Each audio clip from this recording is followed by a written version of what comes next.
그러면 오늘부터 이제 중학교 지도서반 이제 개강을 하게 되는데, 일단 아마 이제 다 이제 인강으로 이제 수강을 하고 계실 거라고 이제 생각을 합니다. 제가 이제 그 중학교 그 1학년 지도서반 이제 시작을 하게 되는데, 중학교 지도서반 시작하는데 중학교 1학년, 2학년, 3학년 그렇게 이제 진행을 할 거예요. 그래서 일단 오리엔테이션이라고 해야 될까요? 오리엔테이션 간단하게 한번 얘기를 해보도록 하겠습니다. 그 중1, 중2, 중3 이제 그렇게 진행을 할 건데, 그 중1과 이제 중2는 이제 2015 개정으로 이제 분명하게 나왔고, 책은 이제 동아출판 이제 박교식 교수님 걸로 이제 그 선생님 걸로 이제 하셔야 됩니다. 이게 다른 분이 또 계신데, 이제 박교식 선생님 걸로 이제 준비를 하셔야 될 것 같고, 그래서 이제 중학교 지도서반을 진행을 할 건데, 지금 이제 1, 2는 나왔고, 이제 중3은 이제 좀 아직 이제 좀 이렇게 얻을 수 없는 걸로 이제 알고 있는데, 어쨌든 이제 진행하면서 혹시 그런 기회가 생기면 이제 구매하시면 될 것 같고, 아니면 또 다른 방법을 또 말씀을 해 드리도록 하겠습니다. 그래서 이제 중학교 1학년, 중2, 중3인데, 지금 중3이 이제 상대적으로 약간 이제 내용이 조금 적기도 하고, 뭐 그렇게까지 적은 것도 아니에요. 약간 적기도 하고, 그다음에 중1, 중2에서 이제 반복해 왔던 것이 중3 때까지 이제 그대로 이제 진행은 하지 않으니까, 중3 때는 이제 조금 많이 스킵해야 할 수도 있어요. 그래서 대략 얘가 3주, 2주. 근데 이거는 좀 그냥 대략이고, 이제 약간 좀 빨리 끝나거나 하면 이제 조금 더 배분할 수도 있고, 어쨌든 8주 동안 이 세 라인을, 세 학년을 이제 다 꼼꼼하게 이제 다룰 건데, 제가 원래 작년 12월이죠.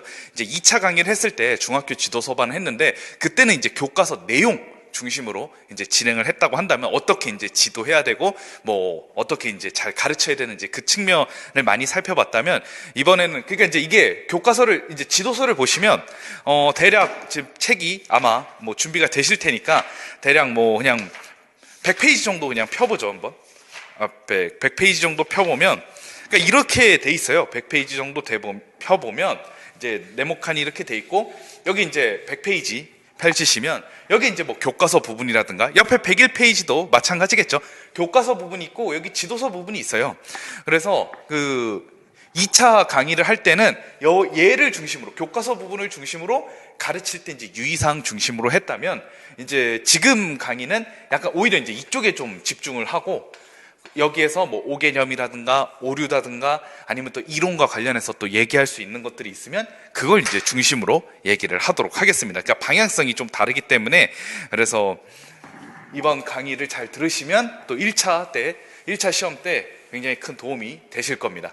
특별히 1차 같은 경우에는 이게 지문으로 활용되는 것들이, 교과서 및 지도서에서 보아온 것들이 지문으로 이제 많이 활용을 하기 때문에, 그것이 어떻게 또 이론과 연계되는지 잘 파악하는 게 굉장히 중요하겠죠. 그래서 그렇게 해서 이제 진행을 할 예정입니다. 네, 그러면은 오늘은 일단 문제는 없고, 다음 주부터는 오늘 배운 부분까지 이제 또 문제 풀어보는 시간 갖고, 그다음에 이제 계속 그렇게 진행을 할 거예요. 이제 서술형 5문제씩 계속 풀어보고, 그다음에 이제 그거를 가지고 뭐 해설 강의하고, 그다음에 뭐 첨삭 분석도 하고, 혹시 1월에서 이제 3월까지 수강을 하셨다면 이제 그것이 이제 계속 기조가 유지가 될 거고, 처음 들으시는 분들도 그다음에 이제 다음 주부터는 뭐 다음 주엔 또 직강생 분들이 또 오실 수도 있을 것 같은데, 아니면 뭐 또 이제 또 계속 인강으로 수강하실 수도 있을 것 같은데, 어쨌든 문제를 준비를 해 드릴 테니까, 인강이든 직강이든 혹시 인강으로만 수강을 하신다면 그 문제들을 풀어서 메일로 보내주시면 됩니다. 그럼 이제 제가 첨삭을 해서 다시 돌려드리도록 할게요. 그런 식으로 진행을 할 거고, 진행을 하겠습니다. 그럼 이제 중학교 1학년부터 본격적으로 시작을 하면 되겠죠. 지우고 중1부터 시작을 하겠습니다. 그래서 아마 지도서를 보시면 뭐 페이지가 이렇게 돼 있을 텐데, 일단 10페이지부터 한번 펼쳐보시면 좋을 것 같아요. 자, 10페이지. 그리고 제가 이제 여기 또 프린트 자료를 나눠드렸는데, 여기 이제 프린트 자료는 지금 제가 이 총 지금 이게 6단원까지 있는데 3단원까지 이제 했어요. 딱 반 정도 했는데, 아마 이걸 다 하기에는 좀 어려울 것 같고, 요 프린트 내용과 연관해서 여기 이제 이론적인 부분도 이제 실어놨거든요. 그렇기 때문에 여러분들이 이 중학교 지도서반을 듣기 위해서는 최소한 신론 1과 그다음에 이제 수교재는 어느 정도는 다 갖춰져 있어야 돼요. 그리고 가능하다면 신논2도 좀 알고 있으면, 제가 이제 신논2에서도 이제 조금 이제 이론적으로 필요한 부분은 갖고 왔기 때문에, 그래서 좀 알고 계시면 이제 도움이 될 것 같고, 그래서 신논1, 만약에 이제 2019 개정 증보판이라고 이제 작년에 또 새로 나왔는데, 그거라면 신논1과 신논2를 다 갖고 계셔야 되고, 옛날 거를 갖고 계시다면 일단 신논만 가지고 계셔도 될 것 같아요. 수교재는 이제 제3판으로 돼 있는 거를 갖고 계시면 아마 도움이 될 것 같습니다. 그래서 어쨌든 이 강의는 이제 조금 이제 3, 4월로 넘어가는 강의라서 기초 1, 2월에 해당하는 기초 강의는 어느 정도는 알고 있어야 돼요. 아니면 최소한 여러분들이 신논 1과 수교재 정도는 알고 있는 상태라고 생각하고 그렇게 이제 진행을 하도록 하겠습니다. 그래서 혹시 안 돼 있다면 이제 그거를 미리 열심히 공부를 하시는 게 좋겠죠. 네, 그럼 이제 10페이지 교과서 지도서 10페이지 프린트 페이지 이렇게 연계해서 진행을 하도록 하겠습니다. 그래서 옆에 프린트를 펼쳐 놓으시면 제가 교과서 프린트 같이 이렇게 진행을 하도록 하겠습니다. 자, 이제 10페이지 보시면 교과서 및 지도서의 편찬 방향과 구성 그렇게 나와 있어요. 10페이지 펼치셨죠? 그래서 한번 살펴보겠습니다. 1번 교과서의 편찬 방향 보시면 처음에 창의, 융합, 평, 인재, 양성, 자, 그 다음에 핵심 역량, 그 다음에 실생활 중심. 첫째 줄에 그렇게 나와 있는데 결국 교과서 및 지도서는 핵심 수학 교과 역량 이제 6가지가 되는데 거기에 굉장히 집중을 둬서 편찬이 됐고 1호 개정에서는 이거를 정말 강조를 하고 있습니다. 그래서 그거를 잘 알아두시면 될 것 같고 밑에 이제 네모 박스에 편찬 방향 나와 있죠. 1번 교육과정을 충실히 구현한 교과서, 특별히 이제 수학 교과 역량이나 교수학습 방법이 유의사항, 평가 방법이 유의사항, 이거는 제가 신논2 할 때 다 강의를 했던 거니까 아마 기억이 나실 거고, 아니라면 여러분들은 신논2를 보시면 될 것 같아요. 근데 이게 조금 헷갈릴 수 있는 게 우리 2015 개정 교육과정 있잖아요. 이게 기존 옛날 책은 신논 1에 있고, 그 다음에 이제 2019 개정 증보판에는 작년에 이제 새로 나온 요거는 이제 신논 2에 있어요.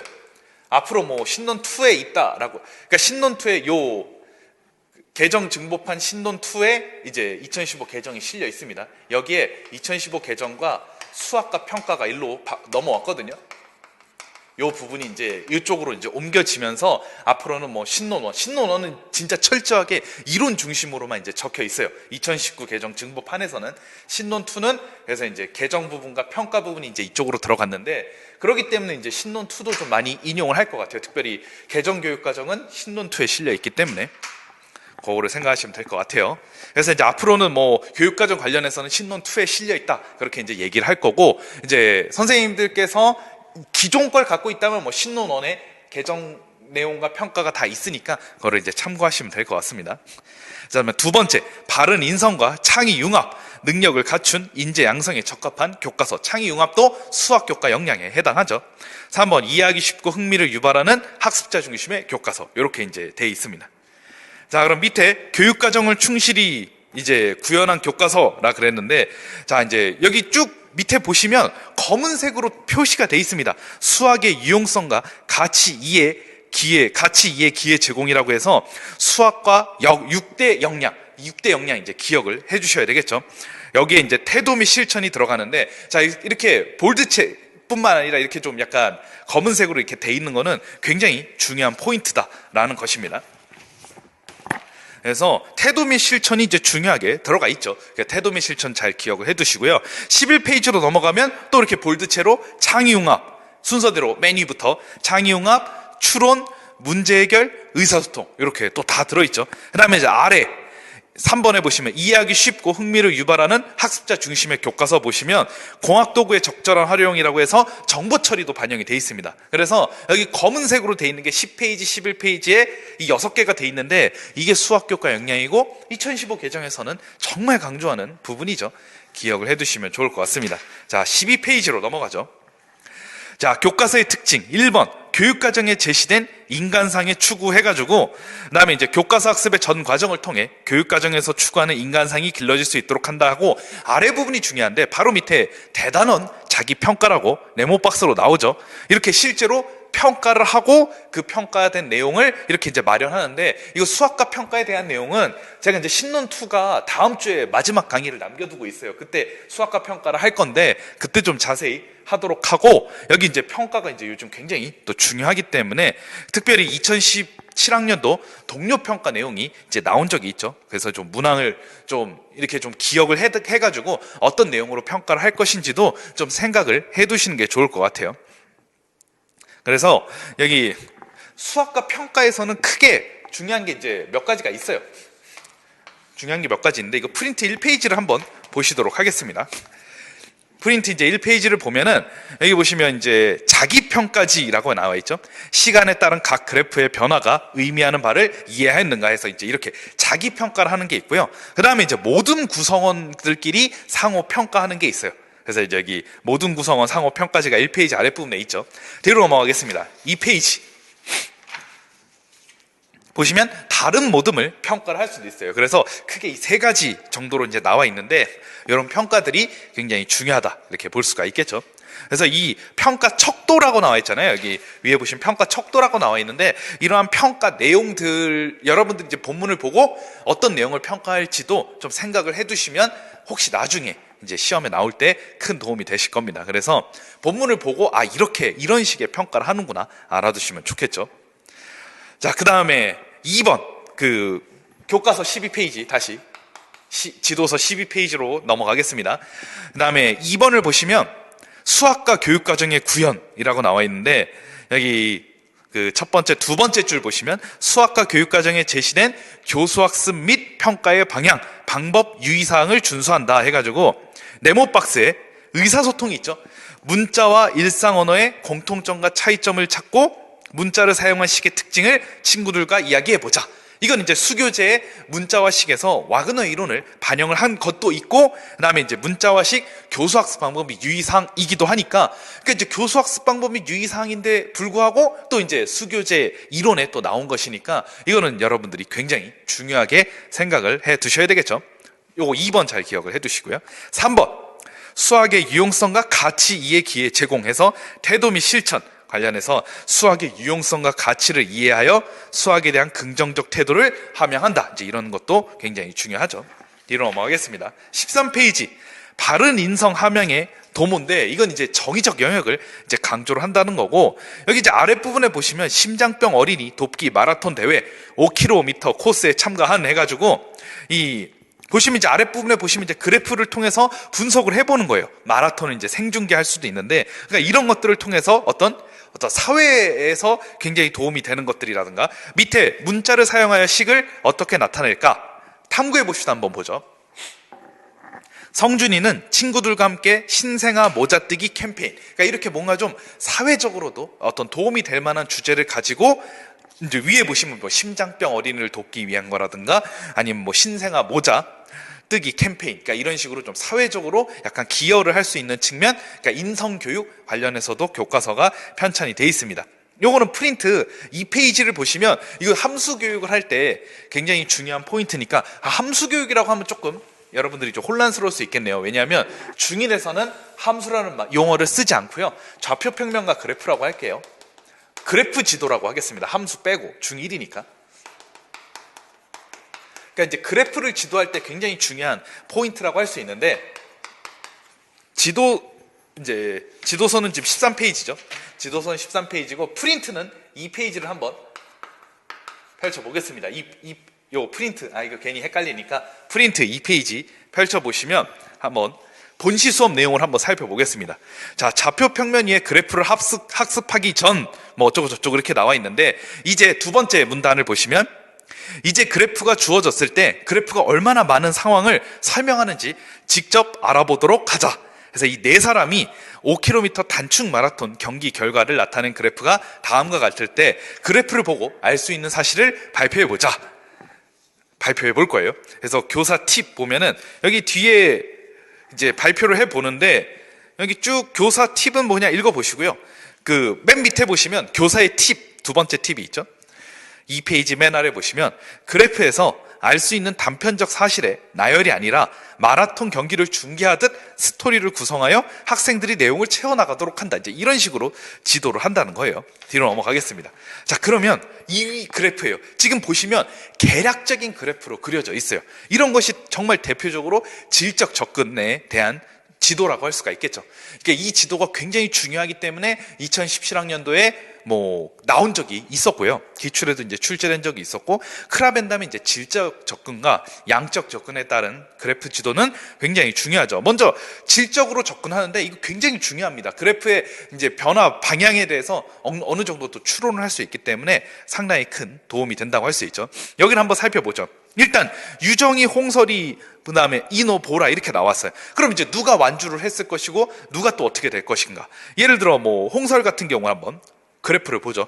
분명 처음에 계속 진행을 하니까 가다가 멈췄어요. 이거는 중간에 쉬고 있다던가 그런 걸 의미하겠죠. 그리고 이제 다시 스퍼트 해가지고 지금 이노하고 이제 꼬린을 동일하게 했다는 걸 알 수가 있겠죠. 처음에는 홍설이가 이노보다 빨랐어요. 빨리 가다가 근데 이제 중간에 멈췄죠. 그 사이에 이제 이노는 추월을 했고 다시 홍설이가 열심히 스타트를 해가지고 결국 이노를 따라잡은 상황이죠. 그러니까 이런 것들을 마라톤 중계하듯이 중계를 하는 수업을 진행할 경우 학생들은 이 질적 접근에 따른 그래프에 대한 엄청난 이해를 도울 수가 있다는 거죠. 여기 스토리 구성의 예를 보면 유정 선수 무리를 한 걸까요? 속도가 현저히 낮아졌습니다. 지금 유정이는 어떻게 돼요? 중간에 빠르게 가다가 어느 순간부터 굉장히 이제 낮은 속도가 현저히 떨어졌죠. 이 그래프의 기울기를 보면 우리가 속도를 판별할 수가 있기 때문에 속도가 줄어들었다는 걸 알 수가 있겠죠. 좋은 스타트를 보였던 홍설 15분 만에 바닥에 주저앉았습니다. 이제 이런 것들 생각을 해볼 수 있겠죠. 쥐가 날 수도 있고 아니면 쉴 수도 있고. 그 다음에 보시면 보라 선수는 지금 완주를 결국 못했죠. 그러니까 이제 그런 것도 좀 알 수가 있을 것 같고, 그 다음에 이노 선수와 마지막에 보시면 동시에 결승점을 도착합니다. 이제 아까 얘기했듯이. 지금 여기 보시면 어쨌든 유정이가 좀 속도는 현저히 낮아졌지만 적은 시간 내에 5km를 또 이제 완주를 했으니까 1등이 되겠죠. 그러니까 이런 것도 좀 판별을 할 수도 있고. 그래서 예를 들어 이제 이런 게 나왔을 때 여러분들이 마라톤 순위를 매겨볼 수도 있어야 되겠죠. 유정이가 1등이고 홍설이하고 이노가 공동 2등, 보라가 이제 4등 이런 식으로 이제 순위를 매길 수도 있어야 되겠죠. 이런 식으로 이제 진행을 하게 되는 것입니다. 그래서 그러니까 이게 크라벤담의 이런 것들은 질적 접근에 따른 지도로 굉장히 큰 효과적이니까 이거는 이제 수학 교과 역량의 의사소통도 굉장히 또 의사소통도 많이 반영이 될 수 있고 어쨌든 큰 도움이 된다고 할 수가 있겠습니다. 자, 다시 지도서 13페이지로 넘어가도록 하겠습니다. 자, 이제 또 창의융합이 있어요. 여기에서는 이제 밑에 5번에 보시면 창의융합인데 특별히 실생활과의 융합으로서 실생활과의 융합도 있고 다른 교과의 융합도 있습니다. 이 밑에 시 속에 있는 1차 방정식을 보시면 이제 다른 교과 과목과 이렇게 융합을 하는 것이죠. 그래서 이제 그것도 알고 있으면 좋겠습니다. 그래서 이제 특별히 이제 창의융합에서 이제 뒤에 이제 창의융합에 대해서 이제 몇 가지 내용을 얘기할 건데 그 신론 2에도 이제 얘기를 했었던 거고 창의융합 세 번째 내용을 보시면 수학 내적 연결이 있고 수학 외적 연결이 있어요. 수학 내적 연결은 다른 수학 영역과 이렇게 연결이 되는 거고 대수와 기하의 연결이라든가 이런 것들 통계와 기하의 연결이라든가 그런 것이죠.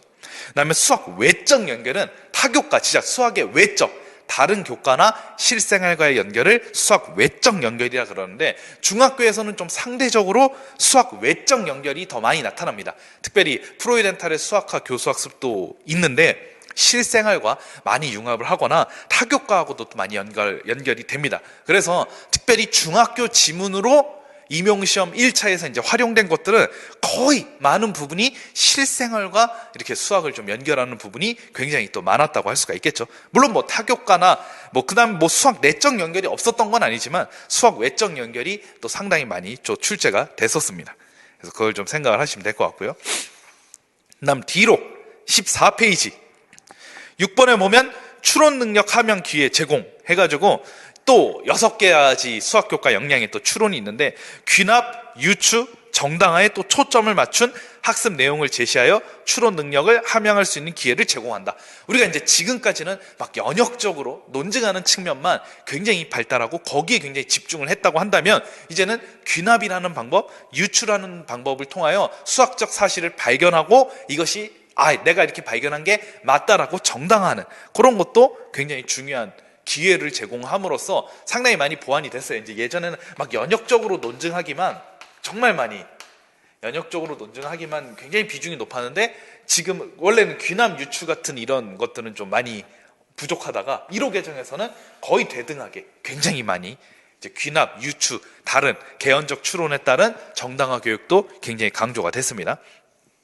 7번 문제 해결도 중요하죠.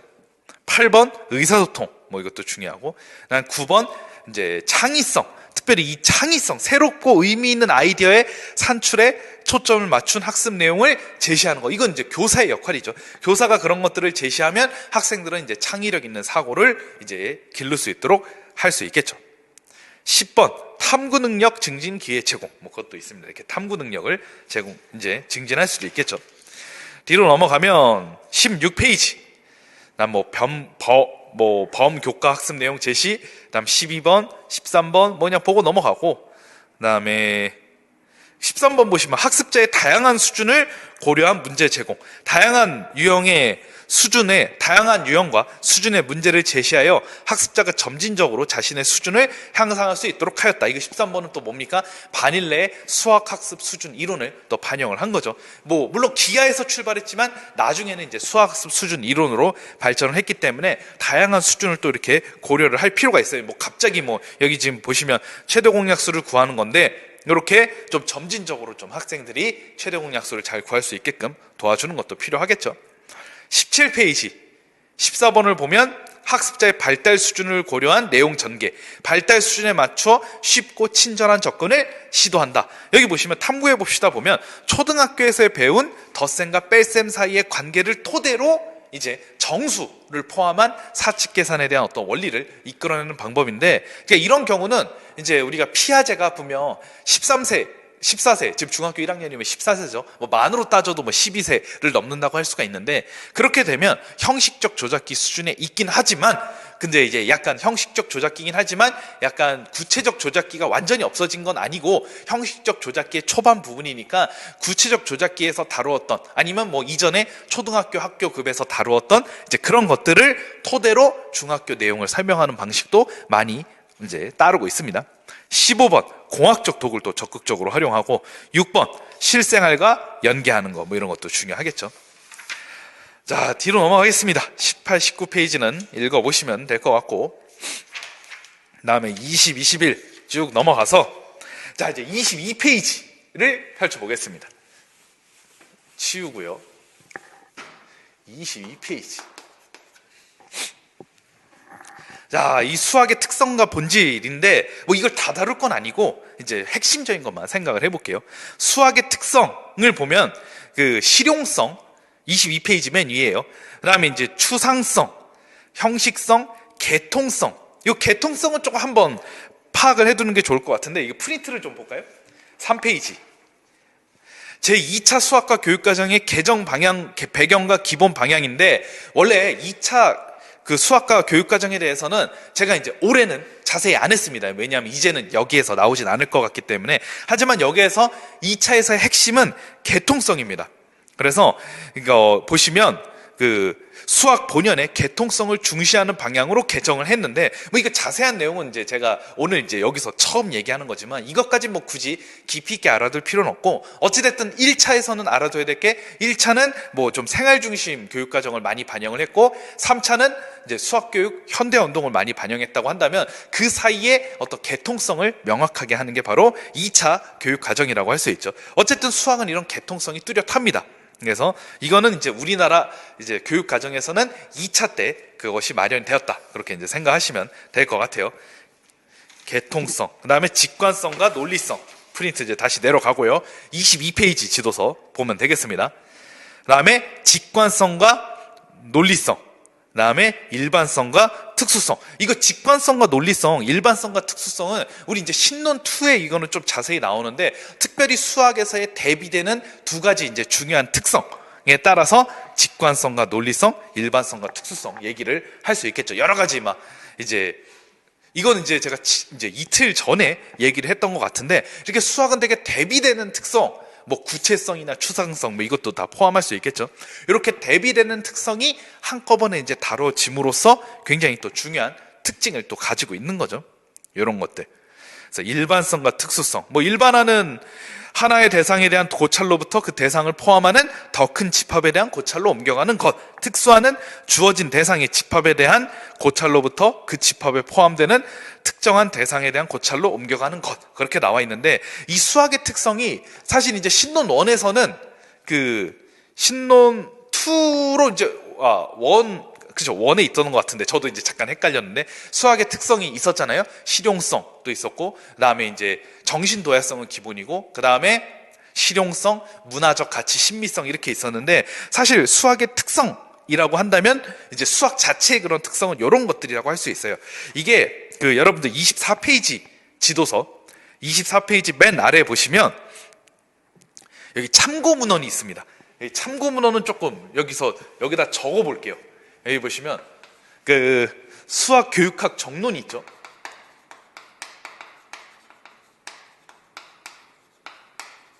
그 다음에 2번 뭐가 있습니까? 수학습지도 원리화 방법이 있죠. 그다음 수학학습지도 원리화 방법.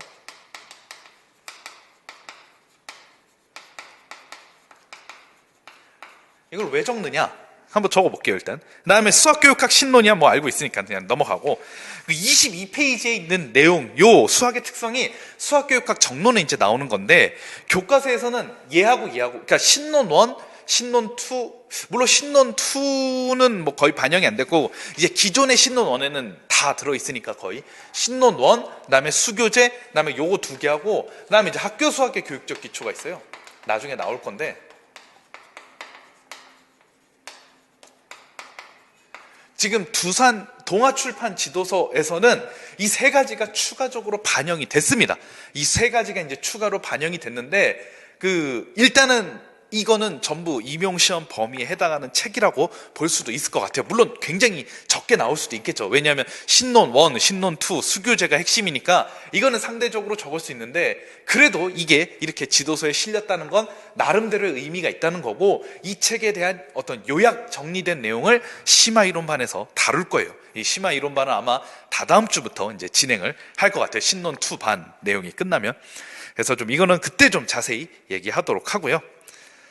자, 그 다음 22페이지 보시면 절대주의, 그 다음에 이제 넘어가시면 23페이지에 플라톤주의. 이렇게 교과서에 이렇게 지도서에 이렇게 실렸잖아요. 이거는 여러분들도 임용시험 범위라고 보셔야 됩니다. 플라톤주의 굉장히 중요하죠. 특별히 소크라테스의 이거를 기초로 한 게 또 소크라테스의 삼파법이고 이 삼파법은 심화반에서 또 중요하게 다룰 거고 그 다음에 이제 칸트의 이론도 어느 정도 이 절대주의 수리 철학과 뭐 일맥상통합니다. 이 칸트의 또 선험적 종합 판단이라든가 선험적 직관이라는 개념들은 프로이덴탈의 어떤 이론 형성에 지대한 영향을 미쳤기 때문에 칸트의 기하론, 증명관 이런 것들을 이제 다루게 될 거예요. 이거는 수학습 지도 원리화 방법이 정말 잘 나와 있고 이 부분은 또 심화 이론반에서 진행을 할 것 같아요. 논리주의, 직관주의, 형식주의 이건 이제 신론 1에서 얘기를 했었죠. 중경험주의 아주 중요하죠. 그러니까 이걸 지금 다루겠다는 건 아니에요. 어차피 신론 1에서 했고 이런 것들이 이렇게 지도서에도 실릴 만큼 중요하다 그걸 얘기하고 싶은 겁니다. 24페이지 구성주의 당연히 중요하죠. 시험에도 자주 출제가 됐고요. 25페이지 보겠습니다. 수학교육과정의 개정의 방향인데 이거는 신론 2 반에서 전부 다 얘기를 했던 겁니다. 이거는 한번 보고 넘어갈게요. 그만큼 이게 중요하다는 거죠. 26페이지 넘어가면 그다음에 개정의 중점 사항 해서 성취 기준의 코드화. 그래서 이거 성취 기준의 코드화도 신론 2반에서 다뤘죠. 그래도 한번 살펴봅시다. 프린트 4페이지로 넘어가실게요. 지금 지도서는 26페이지 맨 아래예요. 지도서는 26페이지 맨 아래고 거기 이제 성취 기준의 코드화가 있죠.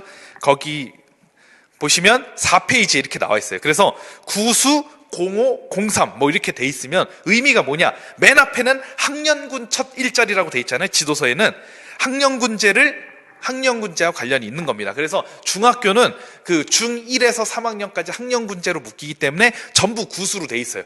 그럼 이게 초등학교 1학년이 1수가 되겠죠. 그다음에 중학교 1학년이 원래 7수, 중학교 2학년이 8수, 중학교 3학년이 9수여야 되는데 이게 학년군제라는 건 결국 1학년에서 3학년까지 그 중1, 중2, 중3이 중1, 중2, 중3이 어느 정도 지도 내용은 어느 정도 이제 제시를 해놨는데 무조건 이걸 중학교 1학년에서 다 끝나는 게 아니라 중학교 1, 3학년, 3년 동안 해서 이걸 다 끝내면 된다. 이런 의미로 이제 학년 군제를 묶어놓은 거예요.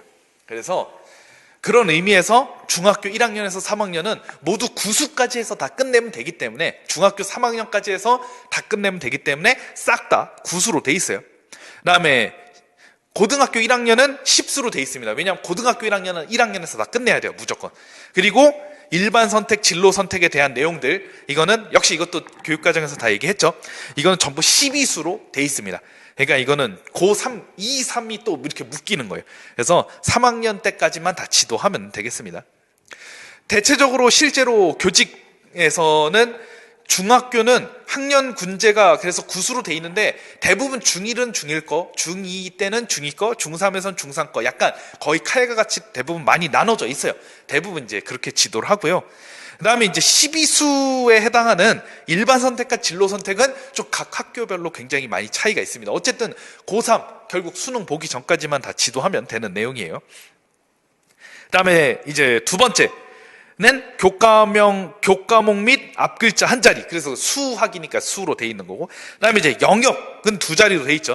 01이 수와 연산이고 05가 확률과 통계. 이건 이제 정해져 있고요. 그다음 마지막은 성취 기준 두 자리. 이건 성취 기준 순서로 돼 있습니다. 배우는 순서죠. 그래서 그거를 좀 알아두시면 될 것 같고요. 자, 그다음 내용 체계 양식의 변화 27페이지. 다시 지도서 27페이지죠. 그다음에 수학 교과 역량을 구현하는 교육과정, 뭐 그렇고 학습 부담, 이거 다야 얘기했던 겁니다. 그러니까 이렇게 얘기했던 게 또 나왔다? 굉장히 중요하다 이렇게 생각하시면 됩니다. 28페이지 6, 7, 8 쭉쭉쭉. 이거는 다시 한번 복습하는 마음으로 다시 한번 잘 생각을 해두시면 좋을 것 같아요.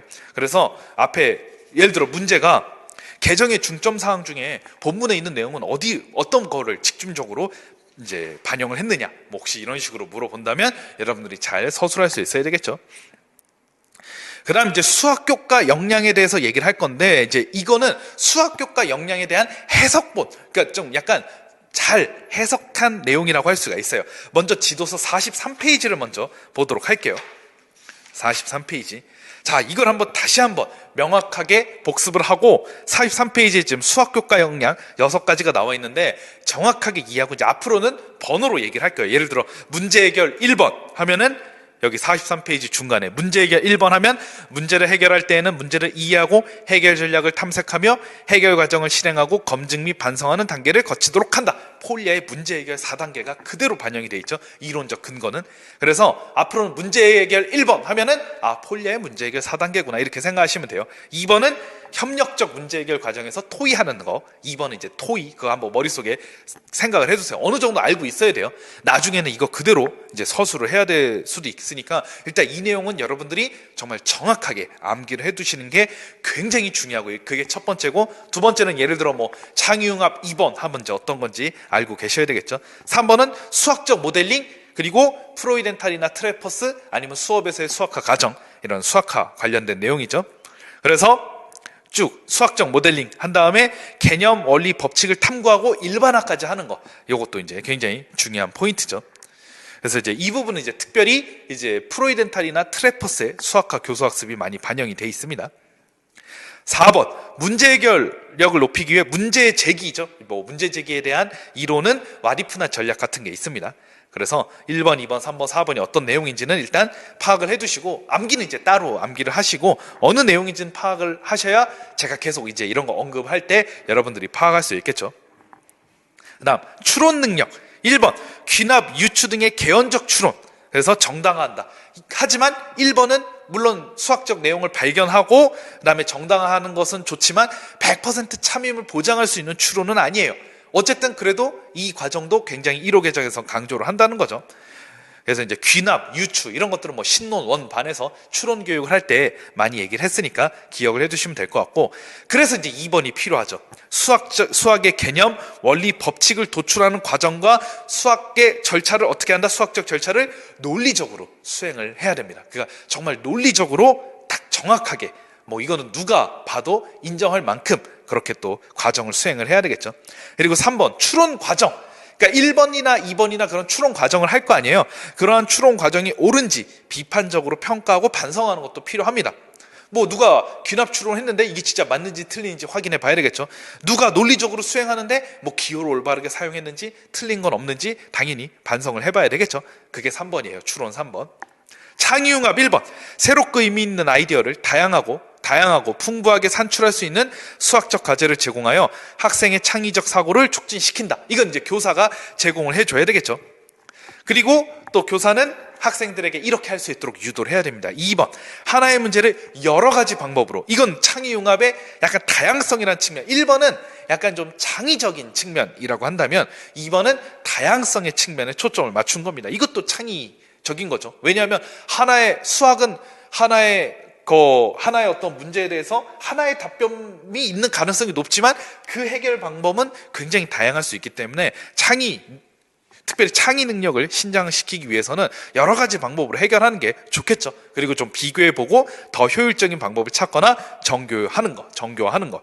그래서 1번은 이제 창의력 있는 사고를 증진시켜야 되고 2번은 좀 여러 가지 방법으로 풀어보게 하는 측면에 초점을 두고 있습니다. 3번. 여러 수학적 지식, 기능, 경험을 연결하거나. 이게 이제 아까 얘기했던 수학 내적 연결. 여러 수학적 지식이 연결이 되는 거고, 수학과 그다음에 타교과나 실생활 지식. 이건 이제 수학 외적 연결이죠. 특별히 이런 것들은 연결이나 융합 같은 걸 또 잘 해야 됩니다. 다른 교과나 실생활과 이렇게 융합할 수 있어야 되겠죠. 이게 창의융합 3번. 의사소통 1번. 수학 용어, 기호, 표, 그래프 등의 수학적 표현을 이해하고 정확하게 사용. 그다음에 수학적 표현을 만들거나 변화하는 활동을 하게 한다. 우리가 이제 기호 같은 것이 어떤 수학의 언어에 해당하는 거니까 이런 것들을 정확하게 사용할 수도 있어야 되고, 그리고 이제 이런 것들을 진짜 정확하게 사용했는지 모든별로 이제 학습을 했을 때 이런 모든별로 잘 이제 그런 것들을 잘 이제 이해하게끔 서로 모둠별로 보듬어 줘야 되겠죠. 예를 들어 모두머니 5명 있는데 뭐 B라는 모두머니 그걸 잘 모른다. 그럼 뭐 A라는 모두머니 가르쳐줘서 정확하게 표현할 수 있게끔 해준다든가 이런 것들이 다 포함이 되는 것입니다. 두 번째, 이제 그렇게 되면 어떻게 돼요? 학습 과정과 결과를 말이나 또는 글이나 그림, 기호, 표, 그래프 등을 사용하여 다른 사람에게 의사소통을 할 수 있어야 돼요. 그러니까 다른 사람에게 내가 했던 거를 전달할 수 있어야 되겠죠. 이제 이런 경우는 많은 경우 모든별로 발표자가 나와서 여러 학생들에게 자신의 생각을 이야기하는 겁니다. 3번. 다양한 관점을 존중하면서 다른 사람의 생각을 이해하고 수학적 아이디어를 표현하며 토론하게 한다. 이건 이제 서로의 생각을 이렇게 이해하는 측면이라고 할 수가 있겠어요. 뒤로 넘어갈게요. 44페이지.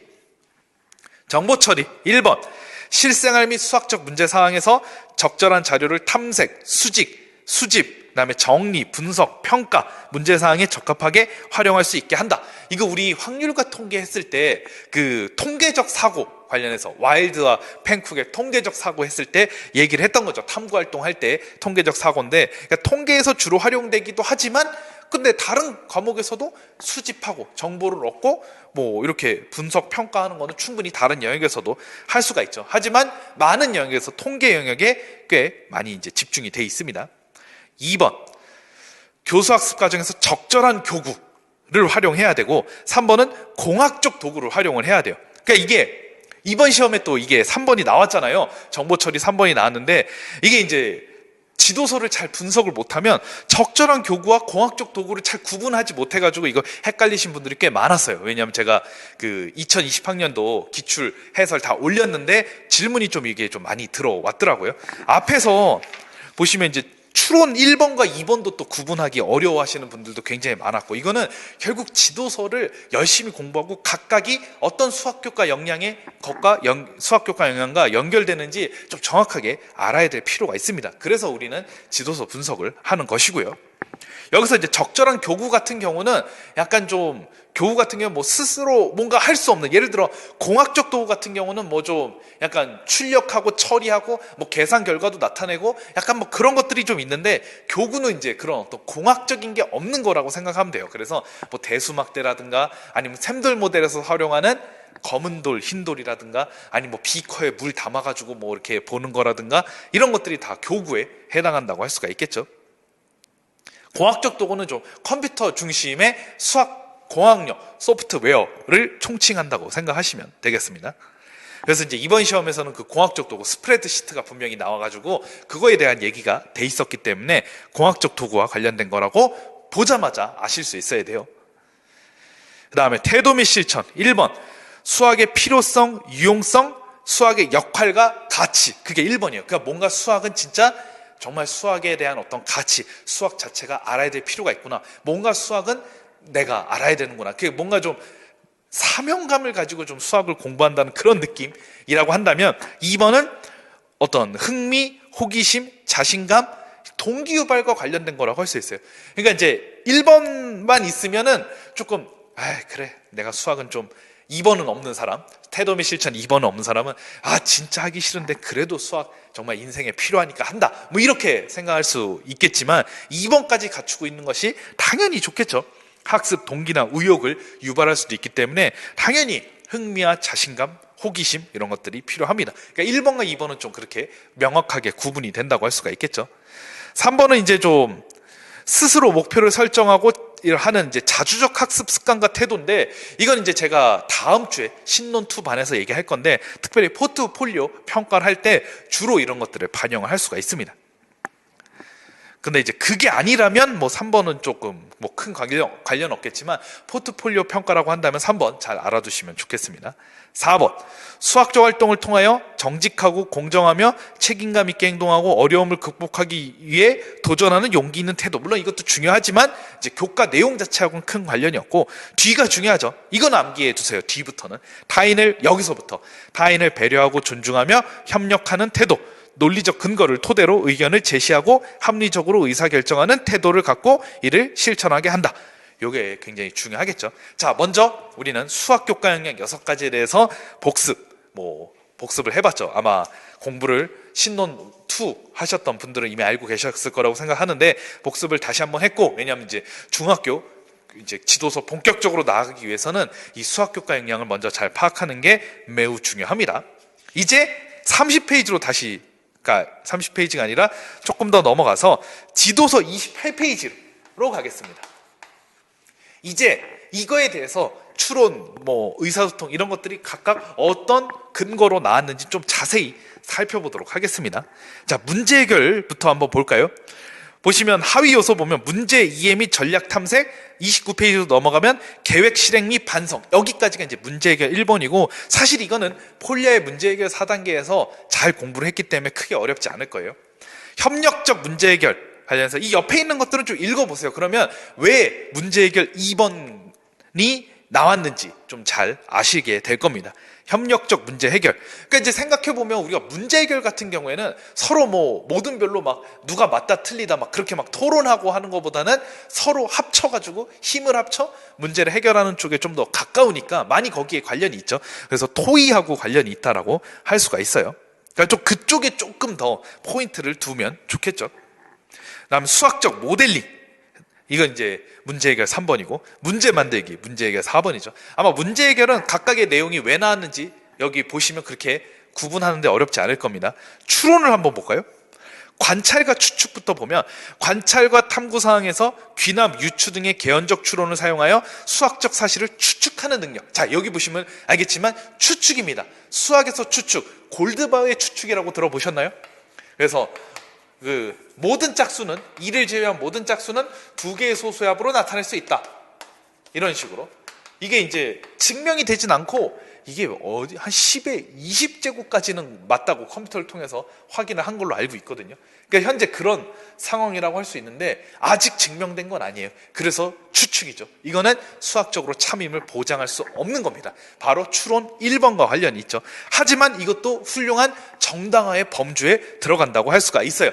그러니까 이게 물론 증명만이 정당화는 아니고, 우리가 이제 우리나라에서의 중학교 수학과 교육과정에서는 이렇게 이제 실험이나 관찰, 그리고 귀납, 유추 등을 통하여 정당화하고 추론하는 거, 이런 것도 굉장히 강조를 합니다.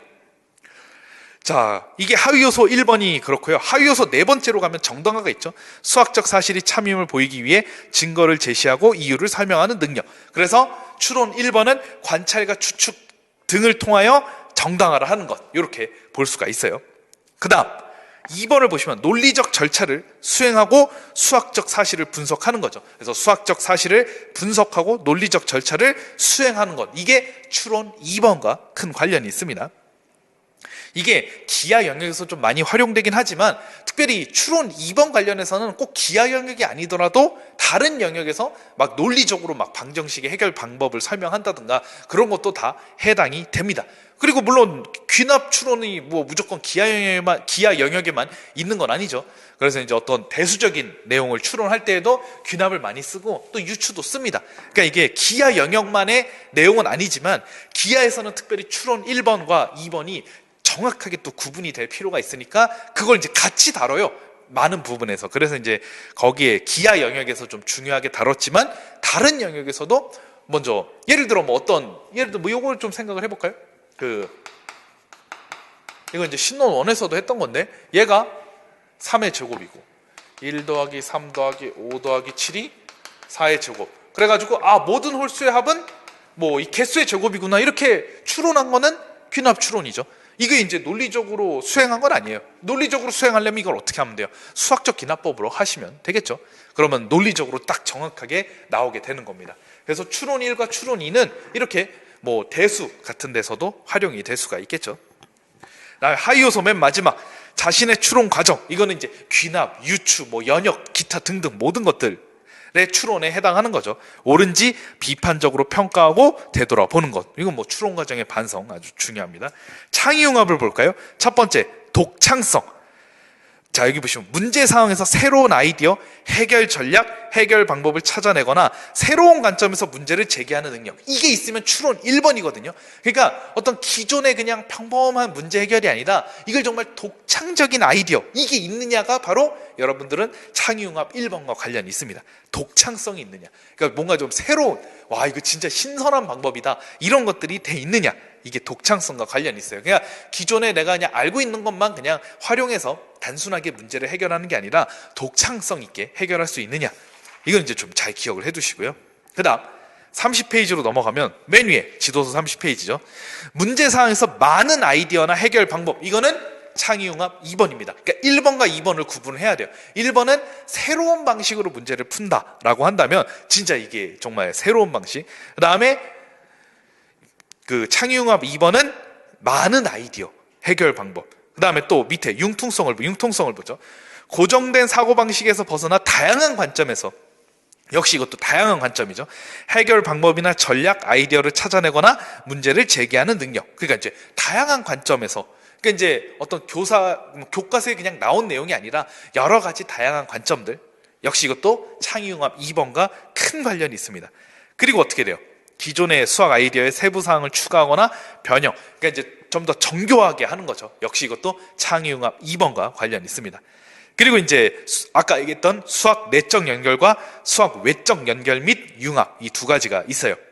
여러 수학적 지식, 기능, 경험을 연결하는 게 내적 연결, 수학과 타교과나 실생활 지식, 기능, 경험을 융합하는 게 수학 외적 연결 및 융합, 이렇게 되겠죠. 역시 이거는 둘 다 창의융합 3번째 하고 관련이 있습니다. 의사소통, 밑에 하위 요소 보면 30페이지 아랫부분이죠. 수학적 표현의 이해하고 표현의 개발 및 변환.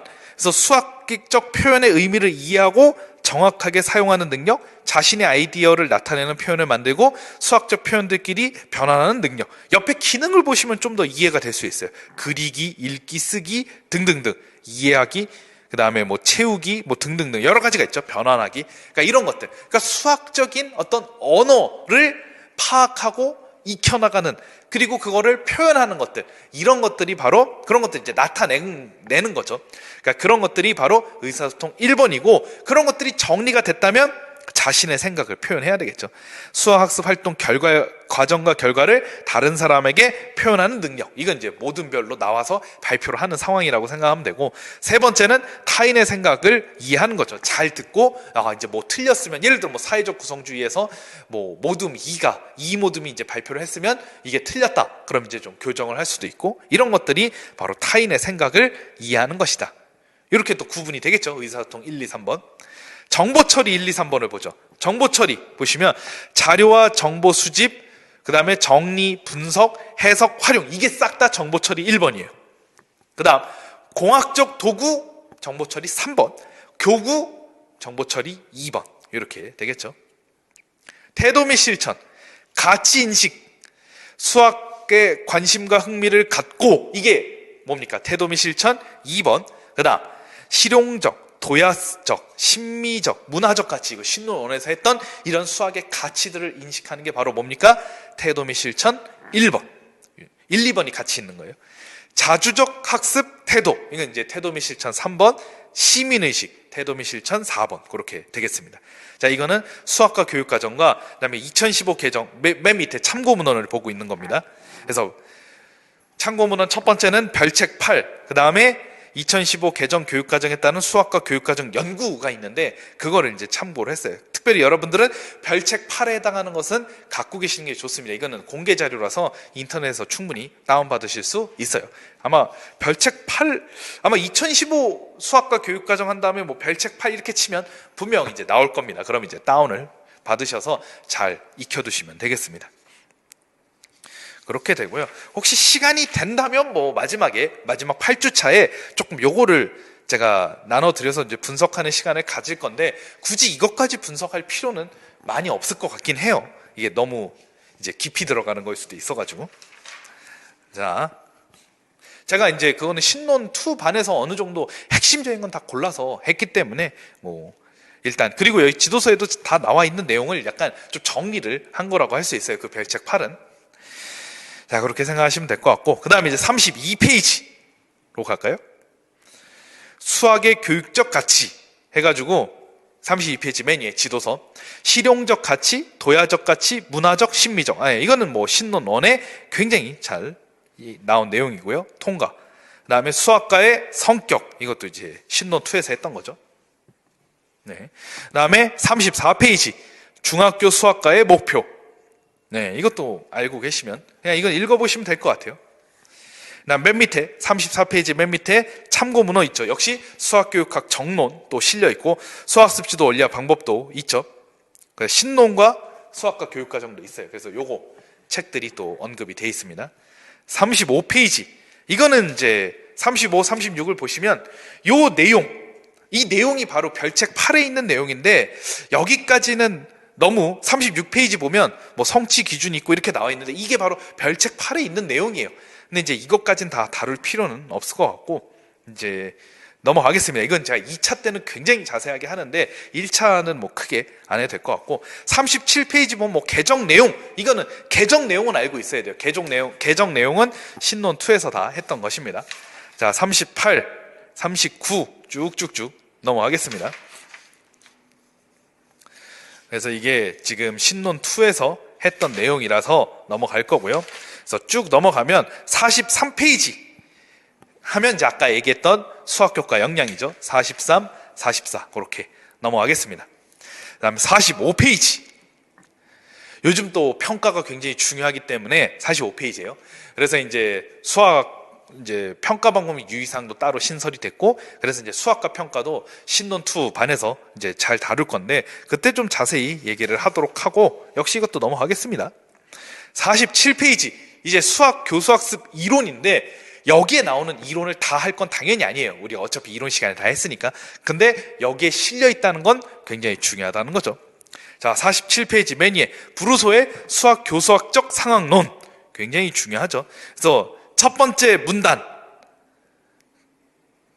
보시고, 첫 번째 문단, 두 번째 문단을 보시면 되겠네요. 두 번째 문단, 47페이지의 두 번째 문단. 브루소는 수학적 개념은 원형 수학적 개념 단계, 의사 수학적 개념 단계, 수학적 개념. 이거 어디서 많이 봤죠? 바로 신론 2에 나와 있는 겁니다. 이건 신론 1에는 없어요. 근데 신론 2에 있어요. 그러니까 이거 또 자세히 알고 계시는 게 필요하겠죠. 그 다음에 그 두 번째 단락의 세 번째 줄 보시면 행동 상황, 형식화 상황, 타당화 상황, 제도화 상황, 이거는 신론 2에 명확하게 실려 있습니다. 그래서 이 부분도 여러분들 굉장히 잘 알고 계셔야 돼요. 제가 이건 이틀 전이 아니라 아마 지난주에 이거는 얘기를 했던 거죠. 굉장히 중요하고, 그 다음에 교수학적 변환을 개인화 문맥화, 이건 이제 개인화 배경하고 같은 말입니다. 이건 이제 신론 1에 있던 거고, 아래에 토파지 효과, 조르단 효과든 뭐 주르댕 효과든 상관없죠. 메타인지 이동, 형식적 고차. 이거 당연히 중요한 개념들입니다. 자, 48페이지.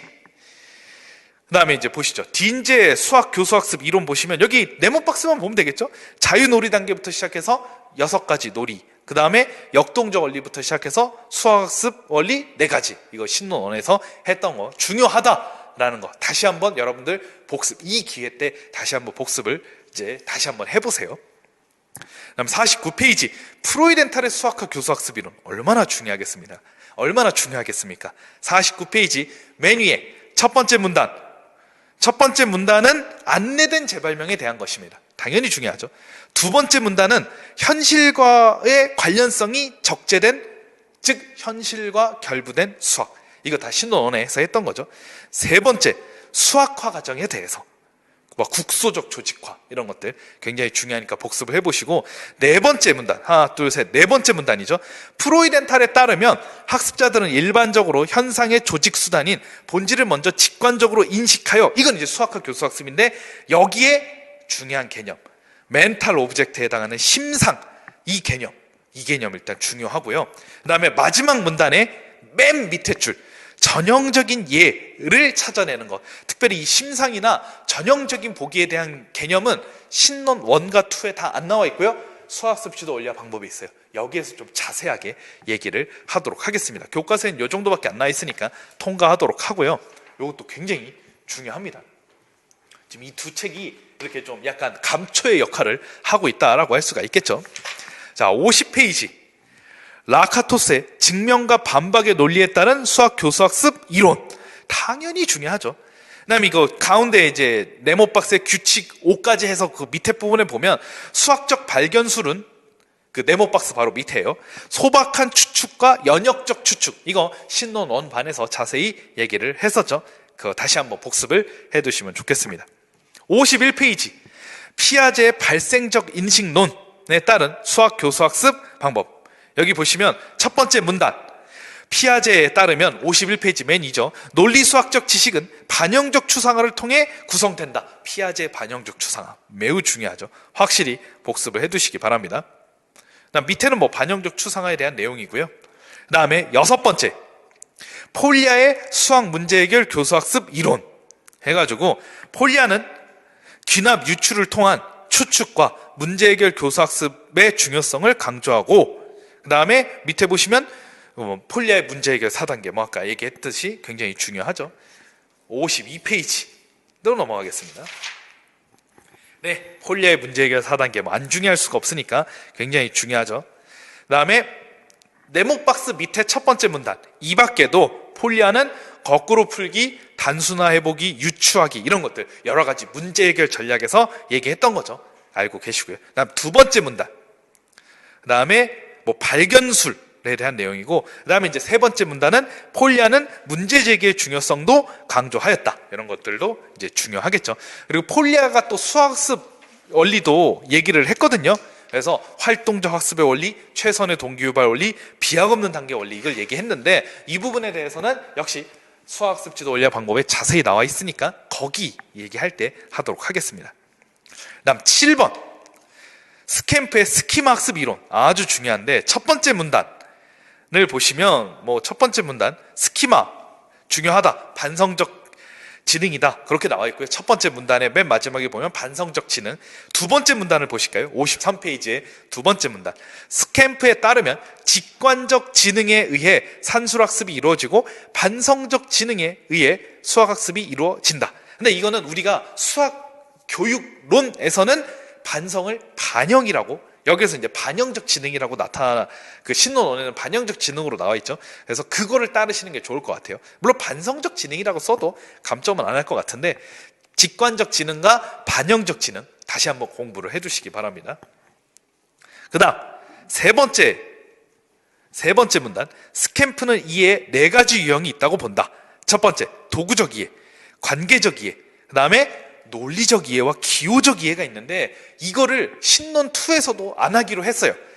이 어디 나오느냐? 역시 수학습 지도 원리와 방법에 나옵니다. 그래서 거기에서는 논리적 이해와 기호적 이해도 자세하게 다루도록 하겠습니다. 그 다음에 여기 밑에 보시면 관계적 이해와 도구적 이해를 델타2, 델타1이라고 했는데 델타1, 델타2는 약간 뇌 구조 관련한 내용이니까 그것보다는 관계적 이해하고 도구적 이해가 시험에 나오겠죠. 그 부분은 이제 자주 출제가 됐었고, 그래서 델타1과 델타2까지는 뭐 조금 좀 후순위로 미뤄놓고, 제가 신론 1에서는 정말 간단하게 하고 넘어갔는데, 넘어가시고, 관계적 이해와 도구적 이해를 좀 초점으로 이제 해두시면 좋을 것 같아요. 그다음 밑에 보시면, 그 그림 밑에 보시면, 도구적 이해는 관계적 이해에 비해 쉽고 그 보상이 즉각적이고 분명하게 나타난다. 이거 도구적 이해도 괜찮다라는 포인트인데, 장점인데, 이게 자칫 잘못하면 신론 1만 열심히 공부를 하신 선생님들은 약간 도구적 이해를 굉장히 부정적으로만 볼 수가 있어요. 근데 신론 2에는 도구적 이해도 충분히 가치가 있고 관계적 이해의 단점도 얘기하고 도구적 이해의 장점도 얘기를 하죠. 제가 이제 이거 이틀 전에 얘기했던 건데, 신론 2가 또 이러한 관점에서 굉장히 균형점을 이제 볼 수가 있었고, 신론 2를 공부하시면 그걸 알 수가 있고, 그것이 또 2019학년도 기출에 또 나온 적이 있죠. 그래서 신론 2도 여러분들 굉장히 잘 알고 계셔야 되겠습니다. 그러니까 이게 도구적 이해하고 관계적 이해에 대한 부분은 신론 1과 신론 2를 다 공부를 해두시는 게 좋겠습니다. 어차피 복습을 잘 해두시라는 얘기고, 54페이지 반일내 수학습 수준 이론 보면은 수준 1과 수준 5까지 잘 알고 계시죠. 그 다음에 밑에 보시면 단계 5가지 단계죠. 안내된 탐구 단계부터 시작해서 통합 단계까지 당연히 잘 복습을 해두세요. 이건 신론 1에 다 나와 있는 내용이니까요. 그 다음 비고츠키 55페이지 비고츠키의 근접 발달 영역에 관련된 것도 역시 신론 1에 잘 나와 있으니까 알고 계시면 되겠습니다. 56페이지는 조금 이론 공부를 좀 하도록 하겠습니다. 이건 이제 최근의 수학 교수학습 방법인데, 이 부분은 이제 신론 1과 2에도 없고요. 이 부분에 대해서는 조금 공부를 여기에서 얘기를 하도록 하겠습니다. 이제 이게 이제 총론 부분인데, 이 총론 부분은 지금 중학교 1학년 지도서 뿐만 아니라 2, 3 지도서에도 나와 있는데, 그 중학교 1학년에서만 얘기를 할 거예요. 그래서 일단 62페이지부터 연관 지도계획 본격적으로 나오는데, 거기 전까지 하고 한 타임 또 끊겠습니다. 56페이지 보도록 하죠. 자, 1번 시각적 사고. 자, 이제 최근의 수학 교수학습 방법인데 몇 가지를 소개를 할 거예요. 시각적 사고, 추상적인 지식이나 정보를 시각화하는 사고를 통한 학습이다. 특별히 이제 이런 것들은 이제 공학적 도구하고 연결하여 많이 또 이제 지문으로 이제 많이 나오니까 알고 계시면 좋을 것 같아요. 그 다음에 여기 밑에 보시면 그 네모 박스 밑에 보시면 그 1번부터 9번까지 장점이 있다 그렇게 나오고요. 밑에 보시면 이러한 장점을 실현하기 위해서 수학교육에서 시각적 사고를 통한 교수학습에 관해 많은 논의가 이루어지고 있는데, 특별히 역동적 조작이 가능한 컴퓨터 프로그램을 사용하여 수학 교수학습을 개선하려는 연구가 활발하게 이루어지고 있다. 여기서는 시각적 사고 자체보다는 이게 공학적 도구를 통해서 구현이 되니까 공학적 도구 활용의 장점과 관련하여 공부를 해두시면 좋을 것 같아요. 그 다음 팀 성취도 분배법.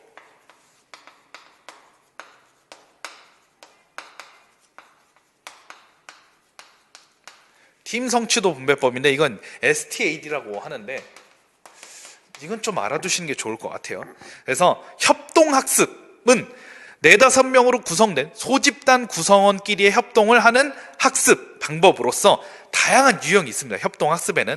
그래서 협동을 강조할 수도 있고 팀 사이의 경쟁을 채택하는 유형, 그 중에서 팀 내에서는 협동을, 팀 사이에는 경쟁을 채택하는 유형이 학생 팀 학습 유형인데, 이거를 다시 그러니까 이제 모든 별로는 이제 협력을 해야 되겠죠. 우리가 이제 협력적 문제 해결 과정에서는 이제 모든 별로 서로 토의를 하는 상황이 많이 나타나는데, 이것도 협동학습과 관련이 있고요. 그 다음에 이제 다른 모든끼리는 이제 서로 맞는지 틀린지 또 확인도 하고 하는 그런 이제 토론 과정도 또 필요하다고 할 수가 있겠죠.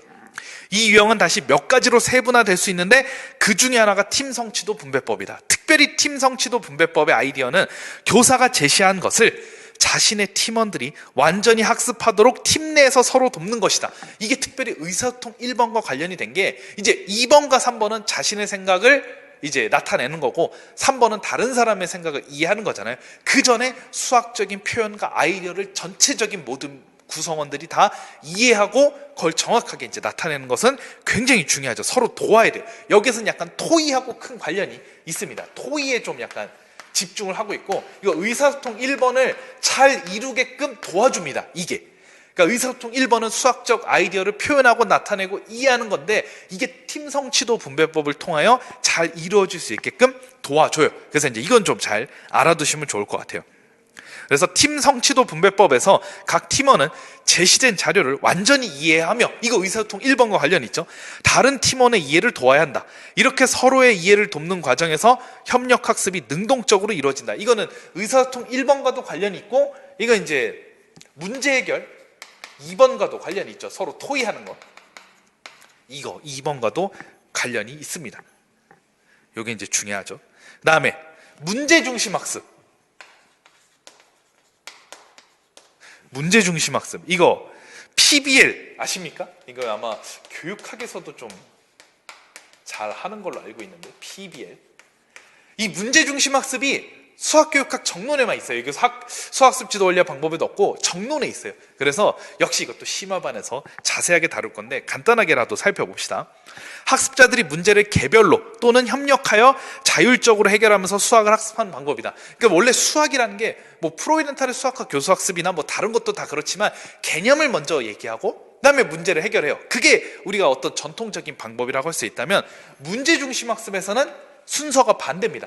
먼저 문제를 제시하고 이 문제를 통해서, 이게 좀 이상한 기호죠. 개념을 이해하는 게 반대되는 방식이에요. 이게 정말 대표적이고, 여러분들이 이게 나온다면 지문을 통해서 방향이 반대로 된 거라는 걸 파악을 하셔야 됩니다. 이게 이제 굉장히 중요한 특징이라고 할 수가 있어요. 수학학습의 거의 모든 과정에 문제가 개입됩니다.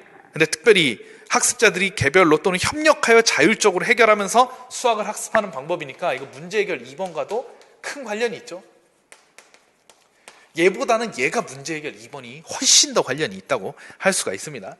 그걸 이제 생각을 해 두시고, 자, 문제를 통해 새로운 개념, 원리, 법칙이 도입되며 문제를 통해 그것들을 학습하고 연습하며 문제를 통해 그것의 이해를 확인한다. 뭐 이렇게 되는 거라고 할 수 있는데, 이에 비해 문제중심 학습에서 학습자들에게 제시되는 문제는 좀 더 큰 문제입니다.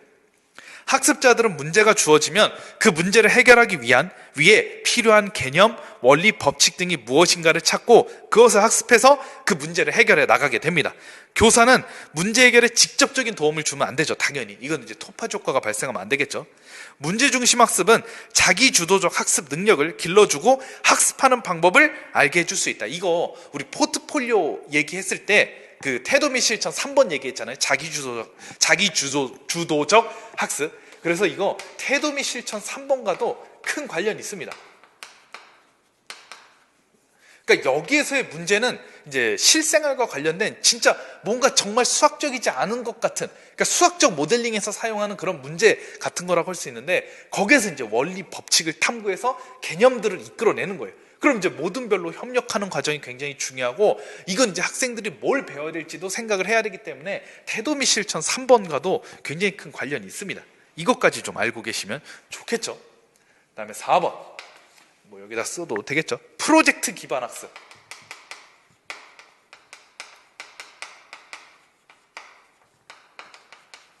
자, 프로젝트 평가, 프로젝트를 통한 평가는 이제 다음 주에 신논2 네 번째 강의 시간에 얘기를 할 건데, 이 프로젝트 평가는 당연히 프로젝트를 했으니까 평가를 할 수가 있는 거죠. 이거 굉장히 중요하고, 이게 이번에 또 기출에 나왔죠. 이게 나왔어요. 그러니까 이제 굉장히 또 중요하다고 할 수가 있어요. 프로젝트 기반 학습. 그래서 이번 2020학년도 기출에 나왔다는 거고, 자, 한번 볼까요? 학습자들이 프로젝트를 해결해 가면서 그 프로젝트의 해결과 관련된 수학을 학습하는 방법이다. 문제중심 학습과 비교할 때 요거랑 좀 비교를 해보면 좋을 것 같은데, 문제와 프로젝트라는 차이가 있지만 수행 과정은 좀 유사합니다. 학습자들은 프로젝트를 해결하기 위해 필요한 개념, 원리, 법칙 등이 무엇인가를 찾고 그것을 학습해서 프로젝트를 완성해 나간다. 이 과정에서 교사는 학습자들에게 필요한 조언을 할 수 있지만 역시 또 직접적인 도움은 안 되겠죠. 프로젝트를 수행하면서 수학과 다른 영역을 융합하는 경험을 할 수 있다. 근데 이제 요게 두 개가 거의 비슷해요, 과정은.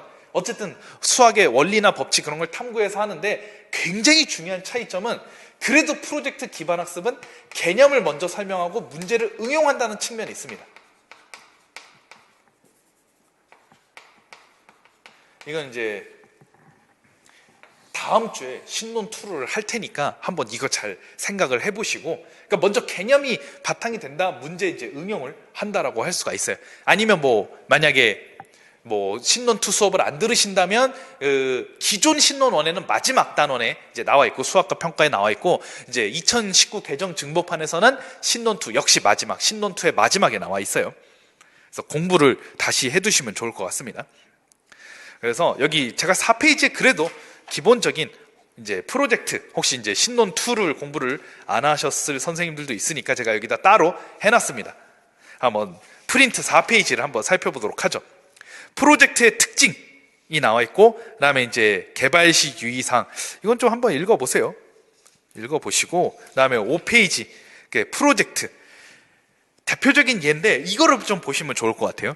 그 수행 과제가 있고, 이 수행 과제는 바라본 시선의 각도를 경사 측정기인 클리노미터로 측정한 후 측정한 자료를 그림으로 그리고 높이를 구해 봄으로써 직접 재기 어려운 거리나 사물의 높이를 삼각비를 이용하여 구할 수 있다는 것을 알게 하기 위한 것이다. 그러니까 삼각비라는 개념을 배운 상태에서 그거를 실제로 응용하고 적용할 수 있는 문제사항을 제시해요. 근데 여기서도 어떻게 돼요? 내가 지금까지 배웠던 개념, 법칙, 원리들을 탐구해서 문제를 해결해야 되겠죠. 이런 것들이 대표적인 프로젝트 학습이에요. 그러니까 우리가 지필검사나 해서 서술형이나 논술형 문제나 객관식 문제를 풀어보는 게 아니라 이렇게 진짜 활동하고 서로 협력하고 이렇게 하면서 이제 알아내는 것입니다. 자, 다시 4페이지로 넘어갈게요. 프린트. 그렇게 되면 이러한 프로젝트는 특징이 뭐냐? 첫째, 4페이지 중간에 보시면, 첫째, 프로젝트는 어떤 특수한 상황에서 개인이 원하는 바에 깊이 있는 탐구를 가능하게 한다. 여기서는 삼각비에 대한 내용이 정말 깊이 있게 탐구가 될 수 있겠죠. 둘째, 프로젝트는 다른 교과 내용과의 연계성에 따른 가치 인식이 가능하고 창의적 사고, 비판적 사고 이런 것들인데, 구체물에서 서적, 영화, 비디오 등의 매체에 이르기까지 다양한 자료에 대하여 수학적으로 해석하고 설명하는 과정을 포함한다. 이건 실생활과 연결하는 것 또한 다 포함될 수가 있습니다. 의사소통 능력을 신장시킬 수 있는데, 프로젝트는 모든별로 모든별 학습을 수행시키거든요. 그러니까 모든별로 서로 상의하면서 그런 어떤 문제를 해결하면서 이제 고등 수학적 정신 능력을 신장시킬 수 있겠죠. 그렇게 되겠습니다. 그래서 프로젝트는 판에 박힌 문제, 여기 밑에 보시면 정형 문제를 지향해야 되고 참신한 문제들을 이제 해야 되겠죠. 참신한 문제로 프로젝트를 해야 되겠습니다. 여기 총체적 점수화 방법, 분석적 점수화 방법은 복습하시고 올해 처음 제 강의를 수강하신다면 다음 주 수요일에 얘기하도록 하겠습니다. 그래서 5페이지까지 프로젝트가 이런 거라고 할 수 있어요. 그냥 단순히 어떤 이제 지필 환경, 여기 칠판 있고 그런 지필 환경에서 그렇게 이제 진행을 하는 게 아니라, 그러니까 이런 참신한 아이디어를 내서 이 수학의 개념들을 활용할 수 있는 문제를 응용하게 하는 그런 것들이 이제 프로젝트 기반 학습이라고 할 수 있어요. 문제 중심 학습 PBL은 거꾸로 어떤 개념을 직접적으로 알려주는 게 아니라 문제를 통해서 충분히 익히고 스스로 그 개념에 접근해가는 과정으로 구성이 돼 있어요. 약간 구분하시면 좋겠죠. 네, 그다음 거꾸로 학습, 플립 러닝인데 요거는 지금까지는 좀 나오기는 어려울 것 같아요. 왜냐하면 어차피 지금의 임용시험은 그냥 진짜 교수학습 상황, 현재의 학습 상황에서 일어나는데, 거꾸로 학습은 어떻게 됩니까? 기존의 교실 수업에서 이루어지던 전형적인 방식을 거꾸로 한 방법인데 플립 러닝이죠. 그래서 교실에서 교사의 설명을 듣고 학습을 시작하는 것이 아니라 수업 내용을 미리 온라인을 통해 학습해오고 교실에서는 개별적으로 해온 것을 심도 있게 완성하는 것을 지향하는데, 아직 여기까지는 조금 임용시험과 관련이 없어요. 왜냐하면 임용시험에서는 이렇게 교사와 학생이 페이스 투 페이스 이렇게 마주 보면서 서로 그렇게 환경 가운데서 나타나는 것이 현재까지는 임용시험의 메인이고, 그걸 벗어난 적은 없기 때문에 플립 러닝은 혹시 조금 이제 예습과 관련된 거라고 할 수 있는데, 나온다면 이제 좀 적극적으로 그때 좀 활용하도록 하고요. 2차 시험에서는 조금 이제 활용이 될 수도 있어요. 그러니까 이제 미리 이제 공부해왔다 이제 가정하고 조금 이제 실제로 이제 수업 실현 시간을 좀 줄이기 위한 방법으로 활용할 수도 있습니다. 이거는 이제 좀 그냥 알아두시면 될 것 같고요. 그래서 이 네 가지는 좀 이제 좀 생각을 해두시면 좋을 것 같아요. 시각적 사고는 이제 공학적 도구 관련해서 우리가 또 얘기할 수 있겠죠. 그렇게 되겠습니다. 밑에 참고 문헌을 보면 뭐 수학교육학 정론도 있고 수학습시도 원리학 방법도 있죠. 그래서 요거는 다 심화반에서 다루게 될 내용들입니다. 자, 뒤로 넘어가면 58페이지 과정중심 평가인데 역시 이것도 신논2에 자세히 나와 있어요. 그래서 이건 그때 좀 자세히 얘기하도록 하겠습니다. 그러니까 그만큼 중요하다 뭐라는 거죠. 뒤로 가겠습니다. 여기 뒤로 가기 전에 59페이지에 맨 위에 보면은 요 과정중심 평가와 관련해서 자유학기제와 연계하여라고 했는데 뭐 자유학기제에서는 지필평가를 실시하지 않죠. 요거는 조금 알아둘 필요가 있어서 제가 프린트로 해왔습니다. 일단 6페이지로 넘어가시면 아까 5페이지까지 얘기를 했었죠. 앞에 보시면 그렇죠. 6페이지. 그래서 여기 교사 평가 기준 예시에서 평가 내용을 이렇게 보시면 이 평가 내용은 좀 눈여겨볼 필요가 있어요. 왜냐하면 여기에 딱 빈칸으로 돼 있고 여러분들이 어떤 내용으로 평가할 것인가를 서술하는 문제가 나올 수도 있기 때문에 조금 이 평가 내용을 조금 이제 잘 눈여겨보시면 될 것 같고, 근데 보시면 알겠지만 이게 좀 평가 내용을 보시면 알겠지만 좀 과정도 굉장히 중요하게 돼 있죠. 뭐 답만 딸랑 내는 게 중요한 게 아니라 그렇게 추론했던 과정들, 뭐 이런 의사소통 뭐 이런 것들도 다 반영이 돼 있습니다. 중간에 학생 생활기록부 기재 예시를 보면 시간에 따른 이동거리를 나타낸 그래프로 이해하고 아까 그 마라톤 경기 얘기하는 거예요. 좀 보시면 뭔가 위에 학생은 위에 이제 내용 평가 결과를 보면 좀 4줄이나 돼 있잖아요. 그러니까 좀 얘는 학생은 좀 점수 잘 받았을 것 같고, 그 다음 아랫부분에 보면 뭐 차이점을 이해하고 표현함, 뭔가 좀 긍정적으로 적었지만 별로 긍정적인 게 별로 없어가지고 약간 좀 짧죠. 그러니까 좀 생활기록부에 좀 많이 기록이 돼 있으면 좀 더 잘한 편이라고 할 수 있겠죠. 아래에 보면 자유학기제에 대한 설명을 간단하게 이제 실어놨습니다. 그래서 이거 읽어보시면 될 것 같아요. 자유학기제 읽어보는 시간 잠깐 가지겠습니다.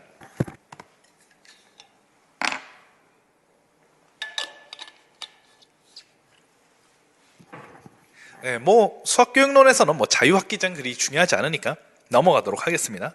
자, 60페이지 보시면 여기 프로젝트 평가, 포트폴리오 평가, 두 번째 문단은 프로젝트 평가, 세 번째 문단은 포트폴리오, 네 번째는 관찰, 면담, 구술 평가 뭐 이런 것들이 있는데 이런 것들은 다 신논2 반 수학과 평가에서 자세히 할 겁니다. 지금 지도서 60페이지죠.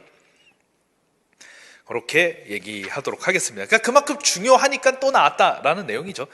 61페이지 넘어가고 그다음에 62페이지로 넘어가겠습니다. 강론 들어가기 전까지 할게요. 62페이지 연간 지도 계획을 보면 단원이 수화연산, 문자화식, 좌표평면과 그래프, 도형의 기초, 평면 도형과 입체 도형, 이거 4단원과 5단원이 지금 기하와 증명 그 파트죠. 그 다음에 통계 이렇게 이제 돼 있습니다. 이게 코드 번호 순서로 01부터 05까지 그렇게 이제 돼 있는 상황이죠. 총 6단원인데 이게 기하가 굉장히 내용이 많아서 2단원으로 이제 쪼개진 거고 6단원으로 돼 있는데 오늘 아마 제가 작년하고 지금 비슷한 것 같아요. 수업 나가는 게. 그래서 아마 2단원까지밖에 못할 것 같긴 한데 뭐 어쨌든 나가는 데까지 하고 쭉쭉 진행을 계속 할게요. 자, 그 다음에 이제 다 한 페이지 넘어가면 이제 강론 이렇게 나와 있고요. 이제 66페이지 수화연산인데 여기서부터는 한 타임 끊었다가 하도록 하겠습니다.